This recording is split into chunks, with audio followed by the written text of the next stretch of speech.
주의 말씀이 오늘도 또 이 한 주간도 여러분의 삶 가운데 살아 역사하는 은혜가 있기를 축복합니다. 요한복음을 기록하면서 성경의 기록 목적이 무엇인지를 이렇게 이야기했습니다. 요한복음 20장 31절에 보면요, 오직 이것을 기록함은 너희로 예수께서 하나님의 아들 그리스도이심을 믿게 하려 하며 또 너희로 믿고 그 이름을 힘입어 생명을 얻게 하려 함이니라, 이렇게 말하였습니다. 그래서 요한은 예수님을 만나서 예수님이 그리스도인 것을 고백하는 그런 기록들을 많이 해놓고 있고요, 뿐만 아니라 생명을 얻는 사람들의 이야기를 굳이 생생하게 기록하고 있습니다. 또한 반대로 예수님을 안다고 하지만 실제로는 예수님을 그리스도로 고백하지 못하고 또 생명으로 경험하지 못하는 그런 안타까운 이야기도 함께 기록하고 있습니다. 그런데 이러한 요한의 기록 목적을 아무래도 가장 잘 표현하고 있는 요한복음의 장이 어디인가라고 얘기한다면 많은 사람들은 요한복음 3장과 4장의 대조일 거라고 말하고 있습니다. 요한복음 3장의 니고데모와 요한복음 4장의 사마리아 여인, 이 두 사람의 대조가 아주 극적으로 나타나고 있음을 통해서 우리에게 예수님을 만난 사람의 이야기를 표현해 주고 있죠. 니고데모는요, 바리새인이었습니다. 하나님을 안다고 하는, 아주 잘 안다고 하는 바리새인이었고요, 유대인의 지도자였습니다. 다른 복음서를 보면 그는 유력한 사람이었다라고 말하는 것도 볼 수가 있습니다. 유대 사회에서 존경받는 지도자였다라고 말하고 있는 것이죠. 그런데 그런 그가 밤중에 예수님께 찾아왔습니다. 그리고 먼저 예수님께 질문하여 이야기했습니다. 랍비여, 우리가 당신은 하나님께로부터 온 선생인 줄 아나이다. 하나님이 함께 하시지 아니하시면 당신이 행하시는 이 표적을 아무도 할 수 없음이니이다, 이렇게 말합니다. 다시 말하면 당신을 보니까요, 표적이 일어나는 것을 보니 하나님이 보내신 분이군요, 이렇게 이야기하고 있는 것입니다. 이렇게 니고데모와 예수님은 이 내용을 가지고 거듭남과 구원에 관하여 예수님과 니고데모가 진지하게 그 밤에 많은 이야기를 나누었습니다. 그런데요, 이렇게 진지한 사람이, 많은 학식을 가진 사람이 예수님과 이야기했음에도 불구하고 이 니고데모는 예수님을 통하여 구원을 경험하지 못했습니다. 물론 이 사건 이후에 나중에 요한복음 7장에 가면 니고데모가 예수님을 변호하는 듯한 이야기가 나옵니다. 그리고 예수님이 죽으신 이후에 예수님을 장사하는 장면에서도 니고데모가 나오는 것을 볼 수가 있습니다. 그래서 이 요한복음을 읽는 사람들은 니고데모가 분명 예수님으로 믿고 구원을 얻었을 것이다 라고 추측을 합니다. 그러나 요한복음 어디에도 니고데모가 예수님을 믿었다고 하는 것을 분명하게 언급하는 곳은 없습니다. 뿐만 아니라 니고데모의 신앙 고백이 나오는 것도 없습니다. 다만 우리는 그가 구원을 얻었을 거라고 추측을 할 수 있을 뿐이지 분명한 신앙 고백이 나오지는 않고 있다는 이야기입니다. 반면에 사마리아 여인은요, 유대인들은 이 사마리아인들이라고 하면 이방인들보다 더 싫어하는 그런 사람들입니다. 그래서 이들이 이방인들을 만나 거래를 할지언정 사마리아인과는 상종을 하지 않습니다. 그리고 그 중에서도 사마리아 여인은 랍비가 얘기하지도 않는 존재이지요. 그런데 예수님께서는 대낮에 뜨거운 햇빛이 내리쬐는 시간에 예수님은 이 사마리아 여인을 기다립니다. 그리고 이 사마리아 이 여인에게 예수님이 먼저 이야기합니다. 이 사마리아 여인이 예수님에게 찾아와 말 걸릴 거라고 기대할 수 없었으니까 예수님이 먼저 얘기를 해야만 할 정도였습니다. 그리고 예수님이 말을 걸어 이야기를 하고 있는데도 불구하고 이 여인은 예수님과 진지하게 얘기하려고 하지도 않았습니다. 근본적인 내면의 이야기를 꺼내지 않으려고 일부러 말을 회피하는 그런 모습도 볼 수가 있었습니다. 그런데요, 그런 사마리아 여인이 예수님과 이야기를 함으로 인하여서 이 여인이 예수님을 만납니다. 예수님을 통하여 영원히 목마르지 않는 영원한 생수를 경험하는 것이죠. 그래서 이 여자가 예수님께 이렇게 이야기합니다. 여자가 이르되 메시아 곧 그리스도라 하는 이가 오실 줄을 내가 아노니 그가 오시면 모든 것을 우리에게 알려주시리이다. 예수께서 이르시되 너에게 말하는 내가 그라 하시니라. 여자가 물동이를 버려두고 동네로 들어가서 사람들에게 이르되 내가 행한 모든 일을 내게 말한 사람을 와서 보라. 이는 그리스도가 아니냐 하니 라고 기록되어 있는 본문을 볼 수가 있습니다. 사마리아 여인은요, 예수님을 그리스도라고 인정한 것입니다. 자기가 스스로 고백하고 있는 것을 볼 수가 있습니다. 그리고 그의 인생은 그야말로 대역전을 이룹니다. 영원히 목이 해갈되지 않을 것 같아서 끊임없이 물을 찾아야 했던 이 여인은 대낮에 사람들이 없는 시간에 일부러 물을 기르러 왔습니다. 물동이를 이고 우물가에 온 이 여인은 예수님을 만나고 난 이후에는 물동이를 버려두고 마을에 찾아가서 사람들에게 내가 만난 이가 그리스도가 아니냐라고 전하는 것을 볼 수가 있습니다. 니고데모와 사마리아 여인, 아주 극적으로 대조를 보여주고 있죠. 그런데 이 대조 속에서 예수님은 누구를 보며 더 기뻐하셨을까요? 분명 학식이 있고 겸허하고 또 거룩해 보이고 고상해 보이는 바리새인보다 니고데모보다 오히려 사람들이 싫어하고 외면하고 있는 바로 이 여자, 남편이 5번이나 바뀐 이 사마리아 여인의 모습을 보면서 오히려 예수님은 더 기뻐하지 않았겠습니까? 이 모습은 우리의 모습 속에도 일상에도 늘 경험되어지고 있습니다. 여러분, 어린아이가 태어날 때에 그것을 지켜보는 의사나 산모는요, 가장 듣고 싶어하는 게 무엇인지 아십니까? 잘 아실 것입니다. 바로 아이의 울음소리입니다. 운다라고 하는 것은 이 아이에게는 분명 뭔가 불편한 게 있어서 우는 것일 것입니다. 그러나 이 아이를 지켜보고 있는 산모와 또 의사에게는 그 아이의 울음소리야말로 아이가 살아있다는 증거입니다. 숨을 쉬기 시작했다는 표현인 것입니다. 주님께서도 주님을 만나고 주님과 함께 신앙생활하고 있다고 하는 교인들을 만나고 싶어 할 때 이 교인들의 속에서 성도들의 삶과 영혼 속에서 듣고 싶어 하시는 것이 있습니다. 그것은 바로 성도들이 살아있다고 하는 성도들의 울음소리, 바로 새 생명의 외침을 듣고 싶어 하십니다. 죄악으로 인하여 죽어가고 있던 영혼이 예수님을 만나고 예수님으로 인하여 영적인 숨을 쉬게 되었다라고 하는 그 영적인 신앙 고백, 그것을 예수님은 듣고 싶어 하시는 것이죠. 어떤 고상한 모습보다 바로 예수님은 이 신앙 고백을 듣고 싶어 하십니다. 그러므로 저는 여러분에게 묻고 싶습니다. 여러분의 삶 가운데 진정 예수님으로 인하여 여러분의 삶의 생각과 가치관과 삶의 변화를 체험하고 계십니까? 제가 이 말씀을 하는 것은 여러분에게 어떤 영적인 특별한 체험이 있느냐고 묻는 것은 아닙니다.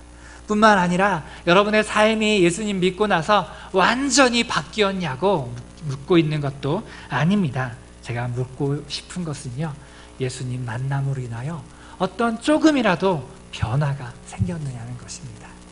다른 변화가 아니라 예수님 만남으로 인하여 생긴 변화가 여러분에게 경험되어지고 있냐고 묻고 싶은 것입니다.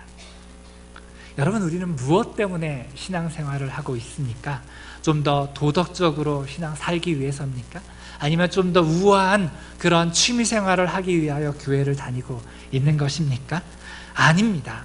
좀 더 일이 잘 되기를 바라서 또는 부자가 되고 성공하고 싶어서 교회 생활을 하는 것입니까? 아닙니다. 우리가 신앙생활을 하는 유일한 이유는 우리의 믿음의 주요, 우리를 온전케 하시는 이인 예수 그리스도, 그를 만남으로 인하여 그분으로 인하여 영혼에 살아 숨쉬는 그런 생명을 경험하고 싶은 것입니다. 그런 변화가 실제로 우리에게 일어나야만 하는 것이고요, 일어날 수밖에 없는 것이 신앙생활의 진짜 모습입니다. 하나님이 우리에게 요구하는 것도 이것이고, 요한이 요한복음을 기록하고 있는 목적도 바로 여기에 있는 것이고, 우리가 신앙생활을 하고 있는 이유도 바로 여기에 있습니다. 이제 이 대조가 여러분에게 나타났으면 좋겠습니다. 여러분의 과거와 여러분의 현재의 삶 속에, 앞으로의 삶 속에 나타나기를 축복합니다. 오늘 본문은요, 이제 이 사마리아 여인과 니고데모, 한 사람과 한 사람의 대조를 넘어서서 이제 많은 사람들, 바로 사마리아 동네의 사람들과 갈릴리 동네의 사람들의 이야기를 대조해서 오늘 본문이 우리에게 이야기해주고 있습니다. 이 사마리아 여인, 예수님을 만나고 예수님을 인하여 삶의 변화를 겪은 이 사마리아 여인은 자신이 만난 예수 그리스도를 동네에 들어가서 전파합니다. 그렇게 예수님을 증거하고 있을 때에 사마리아 동네 사람들은요, 즉각 반응합니다. 그 여인의 이야기를 듣고 마을 사람들은 예수님께 나아옵니다. 그리고 예수님을 믿기 시작합니다. 믿는 것으로 끝나지 않습니다.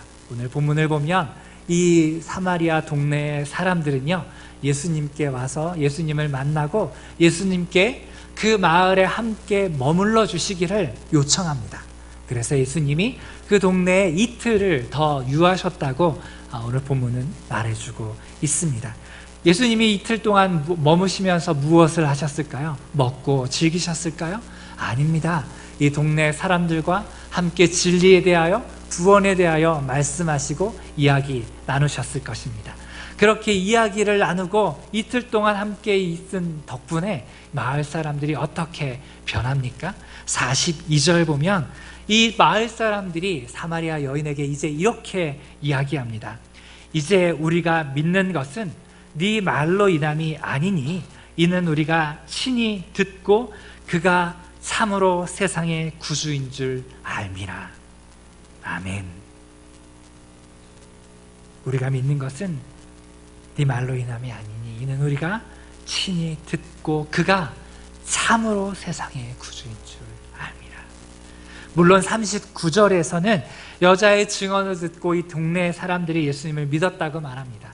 41절에도 더 많은 사람들이 예수님을 믿었다고 이야기합니다.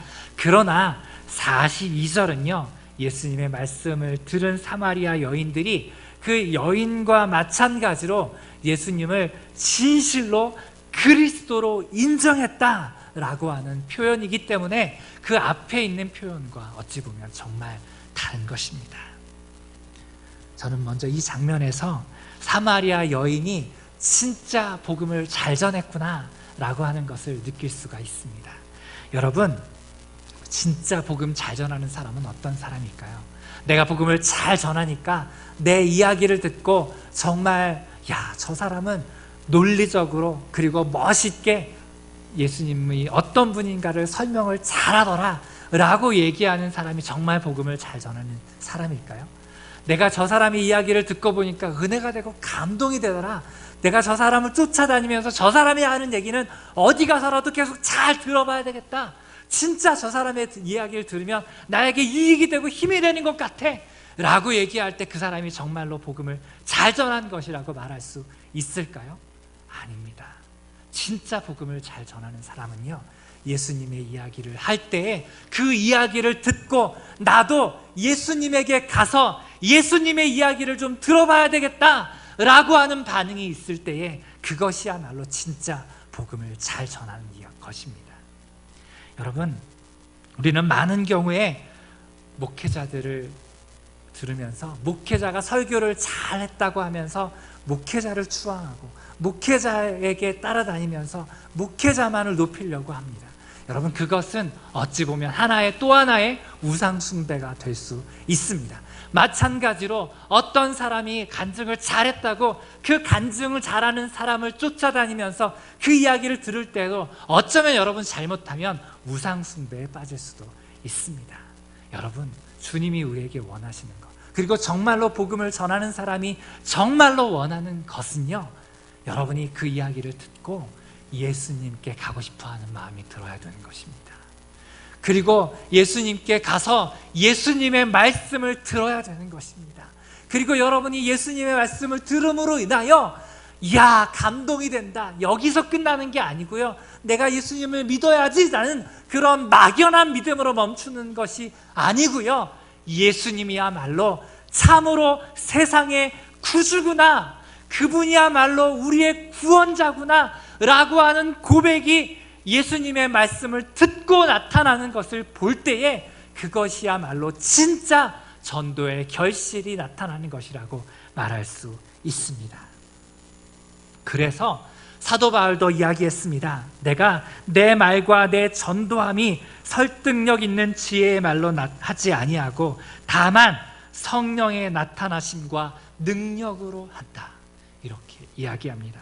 무슨 이야기입니까? 사도 바울이 대단한 능력으로 병 고치고 이러한 것으로 복음을 전한다는 얘기가 아닙니다. 사도 바울은요, 내가 내 설득력으로 말하는 것이 아니라 하나님의 말씀의 능력, 말씀 속에서 역사하시는 성령이 신이 한 영혼 한 영혼을 구원하는 그 놀라운 역사로 구원이 일어나기를 원한다고 말하고 있는 것입니다.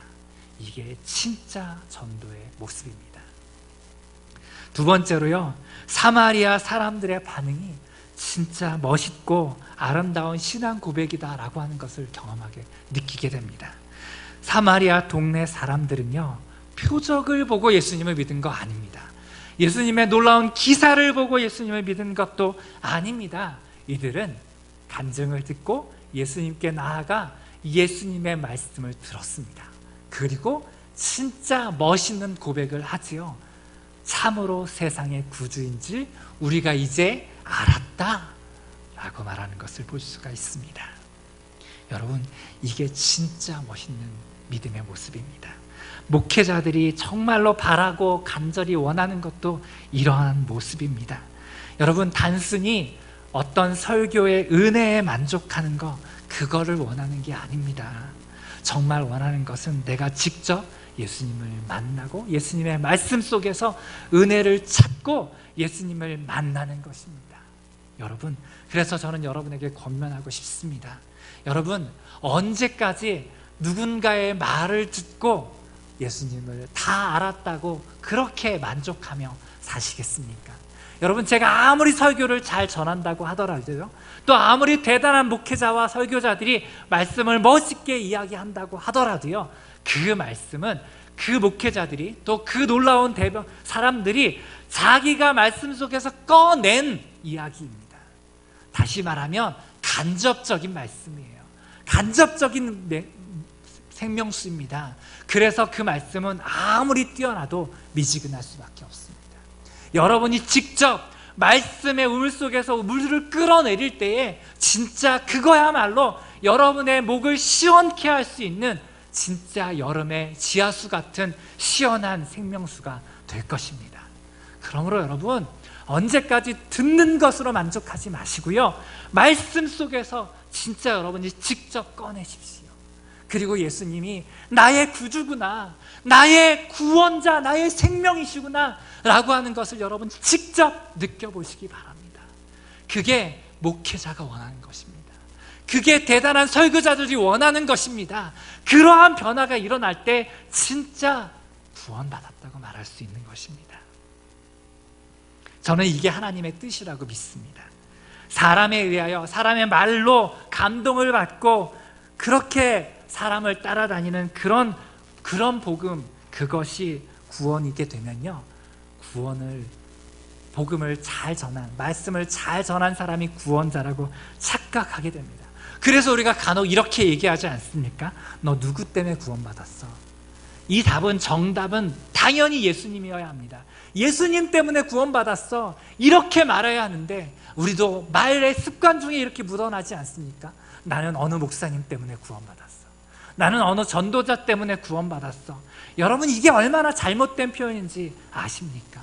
우리는 예수님 때문에 구원받았다고 말해야 되는 게 정상입니다. 그래서 말씀드립니다.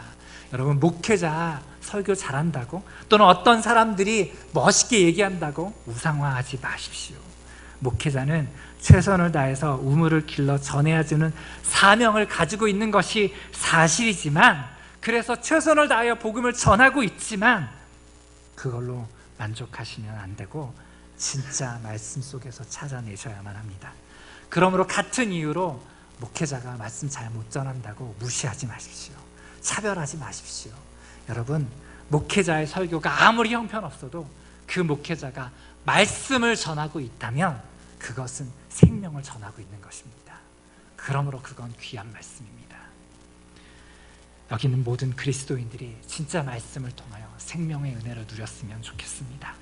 그런데 오늘 본문은 39절에서 42절에 이 사마리아 동네 사람들의 모습은 이 복음의 열매를 아름답게 소개하고 있지만, 반면에 43절에서 45절의 이야기는요, 피상적인 신앙을 고발하고 있습니다. 예수님은 사실 지금 사마리아 동네를 지나가고 있는 이유는 예루살렘을 넘어서서 이제 갈릴리로 올라가고 있는 이유입니다. 갈릴리로 올라가서 본격적으로 복음 사역을 하시기 위하여 갈릴리로 올라가시고 계십니다. 그런데 그렇게 갈릴리로 올라가시면서 예수님은 옆에 있는 제자들에게 44절과 같이 말씀하셨습니다. 친히 증언하시기를 선지자가 고향에서는 높임을 받지 못한다 하십니다.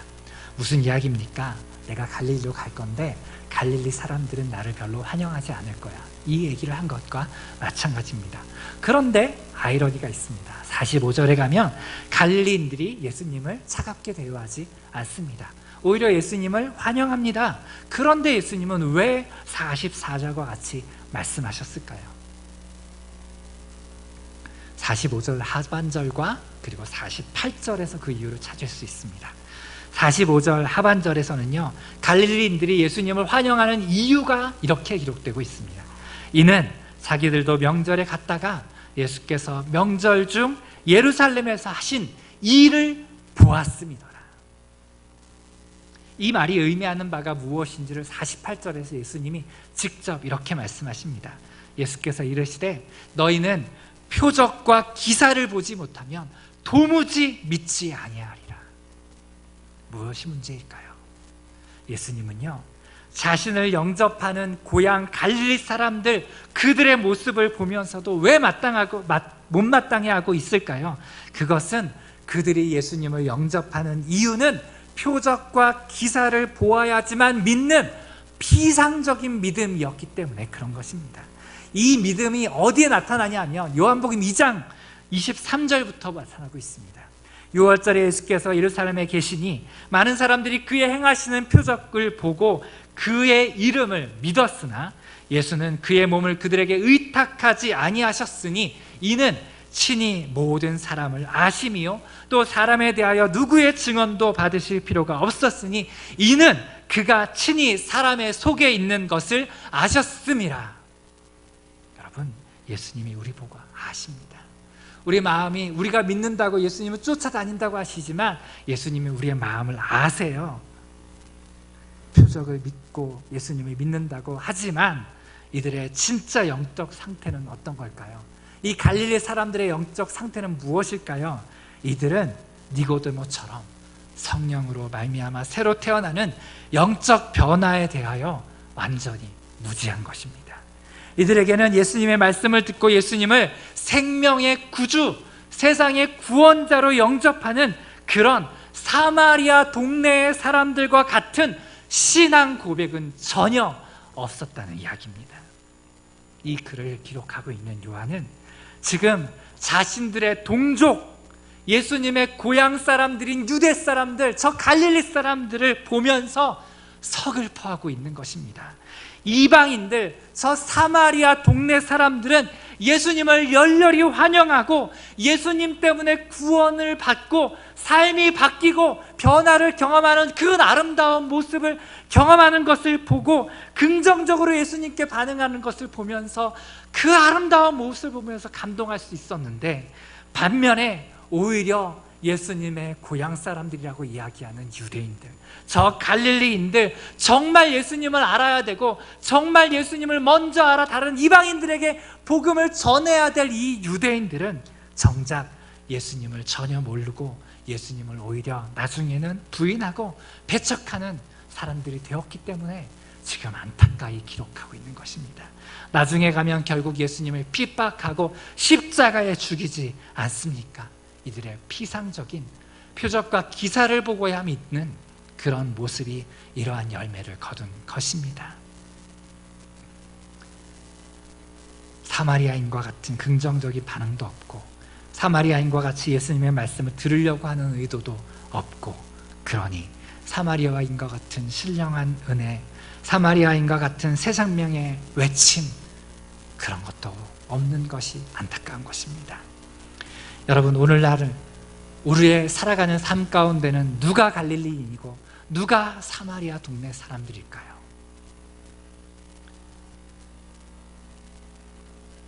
저는 오늘날 교회에서 신앙생활 잘하고 있다고 하는, 스스로를 향하여 나는 괜찮은 신앙인이라고 여기는 바로 우리들이야말로 예수님의 책망을 듣고 있는 갈릴리 사람들 아닌가 싶습니다.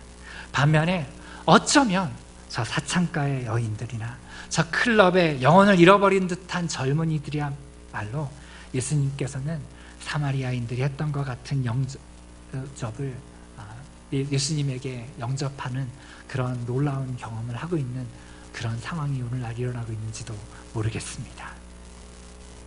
사랑하는 세우신 교회 성도 여러분, 우리가 주님을 위해 아무리 열심을 내고 아무리 품위 있는 교회 생활을 한다고 하더라도, 또는 교회의 중책을 맡는 사람이 된다고 하더라도, 우리가 예수 그리스도를 만나 그의 말씀을 듣고 그가 참으로 세상의 구주인 줄 아는 이 놀라운 믿음의 경험, 새 생명의 외침과 같은 신앙 고백이 없다면 주님은 우리를 보고 탄식하실 수밖에 없습니다.